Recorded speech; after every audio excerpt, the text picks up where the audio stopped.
Hi everyone, Dice Crazy Dude here. If you're like me, you've already spent most of your budget on candy for trick-or-treaters. Well, the good news is GamePlus Products has a Halloween dice set that'll make you scream for joy when you see the price.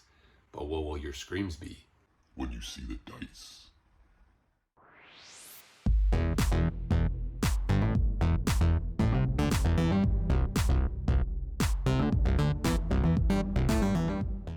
You can see the dice set here is very simply packaged, so let's get to the table and let's start rolling.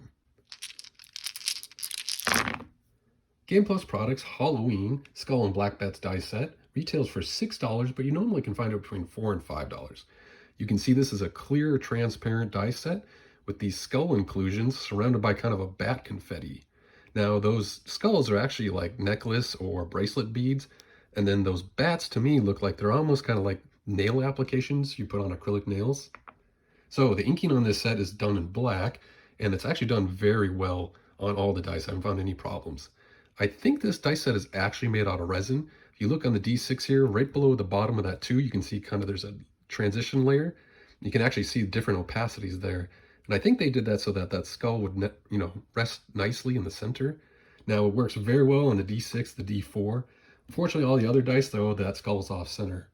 If you take a look at the D8 here, you can see that pretty well, that it's really floating to that one side. Now on a $4 dice set, that doesn't really bother me too much. I'm not too surprised or upset by it. If it's a much more expensive dice set, I'd be wanting those a little more centered. But, that kind of sideways skull orientation actually works very nicely on the percentile dice, so it actually kind of lines up when you're reading the numbers there.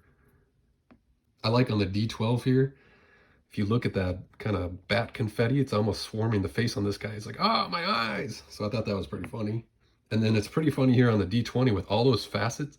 It really kind of gives a warped funhouse mirror appearance when you're trying to look at that skull. Overall, like I said, the inking is done very well on these, but there's definitely some improvements that can be made. First off, I'd change that ink color. It just blends in with that bat confetti sometimes, gets very busy, hard to see the numbers.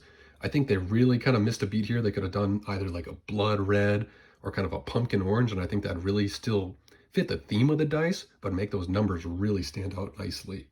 Also, I would add just less of that bat confetti. See it like on the D4 here, just sometimes in the corners it really clumps up, gets a little busy. Again, if those numbers were inked a different color, that might not be as much of an issue, but I think they could just kind of save themselves a little bit of that confetti, get a little more dispersed there for those bats, and the dice would just look a lot better overall. Being as this is an inclusion dice set, your dice are going to look completely different than mine, so hopefully they turn out a little bit better. But like I said, it's like a $4 dice set. It's fun, it's spooky, it kind of, fits the theme, and it's not going to set you back too bad. So I think this dice set is definitely worth a look if you need something for that upcoming Halloween or special horror session you might be running this month. Alright, Boils and Ghouls, let me know in the comments whether you think these dice should be a fearsome feature at your table, or if they should give up the ghost for good. Thanks for watching. Remember to keep rolling. Bye.